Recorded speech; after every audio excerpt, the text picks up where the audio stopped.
আমি হলাম এই বনের প্রাচীন জাদু গাছ। এই যুগ ধরে যারা কষ্টে পড়ে এখানে আসে, আমি তাদের মন ছুঁয়ে দেখতে পারি। একটি ছোট্ট কুঁড়ে ঘর। সেখানে থাকতো মাত্র তিনজন মানুষ, এক বাবা, এক মা আর তাদের একমাত্র ছোট্ট মেয়ে রূপা। তাদের সংসারে ছিল না কোনো বিলাসিতা, ছিল না দৈনিক পেট ভরা খাবার, ছিল শুধু অভাব, সংগ্রাম আর কষ্ট। তবুও এই ছোট্ট পরিবারটা ভালোবাসায় ছিল ভরপুর। মা বাবা দুইজনেই মেয়েটার মুখের একটু হাসি দেখার জন্য দিনরাত কষ্ট করত। প্রতিদিনের মতোই, এই কি মা, আমার পেটে তো অনেক খিদা, আর তুমি আমাকে এই কটা ভাত খেতে দিছো? কি করব বল মা, সব কিছুই তো তুই জানিস। আমাদের সংসারে অনেক অভাব, মাত্র এক মুঠো চাল ছিল, সেটা দিয়ে যতটুকু পেরেছি ততটুকুই রান্না করেছি। এখন খা মা, দেখবি একটা সময় আসবে যখন আমাদের সব দুঃখ কষ্ট শেষ হয়ে যাবে। ভালো লাগে না আর প্রতিদিন শুধু পান্তা খেতে।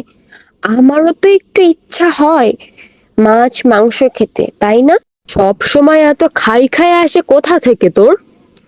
এখন তাও খেতে পারছিস, কয়দিন আগে তো সেটাও জুটতো না।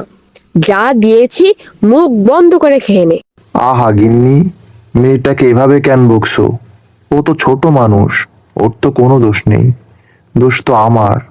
আমি অভাগা বাবা ওর। আমি আমার পরিবারকে ঠিক মতো খাওয়াতে পারি না। বাবা, তুমি ওভাবে দুঃখ করো না। আমি আর কখনো খাবার নিয়ে বায়না করব না। যখন যেটা খেতে পাবো সেটাই খাবো। বউ, তুমি কটা মুখে দাও, এভাবে বসে আছো কেন? আমার কোনো খিদে নেই, তুমি তো জানো সকালে একটু পানি খেলেই আমার পেট ভরে যায়। হ্যাঁ, সেটা তো খুব ভালো করেই জানি। এই সংসারে এসে তুমি কত কিছুই ত্যাগ করলে। তোমার মতো এত সংসারিক একটা বউ পেয়ে আমি নিজেকে খুব ভাগ্যবান মনে করি। আস্তে আস্তে সন্ধ্যা নেমে রাত হয়ে গেল। মা মেয়ে দুইজনেই ঘুমিয়ে পড়ল, কিন্তু অভাগা বাবার চোখে ঘুম নেই। বাবা ওখানে বসে আকাশের দিকে তাকিয়ে থাকে আর বলে, হে আল্লাহ, তুমি তো সব জানো। আমার মেয়েটা আজ না খেয়ে ঘুমিয়েছে। আমি কেমন বাবা, যে এক মুঠো ভাতও দিতে পারলাম না। এইদিকে মেয়ে রূপা ঘুমাচ্ছে। হঠাৎ সে একটা রঙিন স্বপ্ন দেখতে শুরু করে।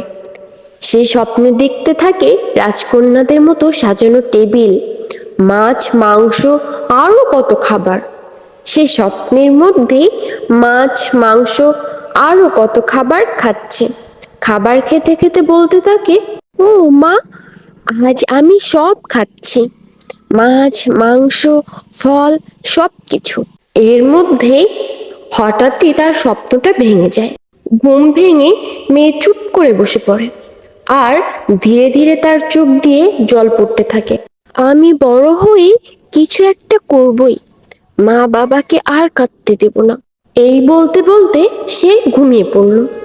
পরদিন সকালে ক্ষুধার্ত রূপা হাঁটতে হাঁটতে অনেক দূরে চলে যায়, আর একটা সময় ক্লান্ত হয়ে একটা গাছের নিচে বসে পড়ে। কিন্তু সে জানতো না সেই গাছটি ছিল একটি জাদুর গাছ। সে গাছের নিচে বসে কাঁদতে কাঁদতে বলে, কতদিন হলো মাংস তো দূরের কথা, একটা ডিমও খাইনি। মা বলেছিল একদিন নাকি দুঃখ শেষ হয়ে যাবে, কিন্তু কবে হবে? এই বলে রূপা চুপচাপ বসে থাকে, আর তার চোখ দিয়ে পানি পড়তে থাকে। আর তখনই জাদুর গাছ বলে উঠলো, রূপা, তুমি খুব সাহসী মেয়ে। এত ছোট বয়সে তুমি অনেক কষ্ট করেছো। তোমার মনের সব কষ্টের কথা আমি জানি। কে কে কথা বলছো? আমি হলাম এই বনের প্রাচীন জাদু গাছ। এই যুগ ধরে যারা কষ্টে পড়ে এখানে আসে, আমি তাদের মন ছুঁয়ে দেখতে পারি। তুমি খুব ভালো মেয়ে রূপা, তাই আমি তোমাকে একটু উপহার দিতে চাই। এই নাও একটি চারা গাছ। এই গাছ তুমি বাইরে গিয়ে তোমার উঠানে পুঁতে দাও। এটা কোনো সাধারণ গাছ নয়, এটা একটি জাদুর গাছ। এই গাছে প্রতিদিন একবার করে প্রয়োজন মতো খাবার, জামা কাপড়, প্রয়োজনীয় জিনিস জন্ম নেবে। কিন্তু মনে রেখো, এই জিনিস শুধু তোমার পরিবারের ভালো কাজে ব্যবহার করতে পারবে। লোভ করলে সব হারাবে। ঠিক আছে, তাই হবে। আমি কথা দিচ্ছি, এই উপহার আমি ভালো কাজেই ব্যবহার করব। তারপর রূপা সেই গাছটি নিয়ে বাড়ি ফিরে যায় আর তাদের উঠানে সেই গাছটি পুঁতে দেয়। তারপর চোখের পলকে এই গাছটি অনেক বড় হয়ে যায়।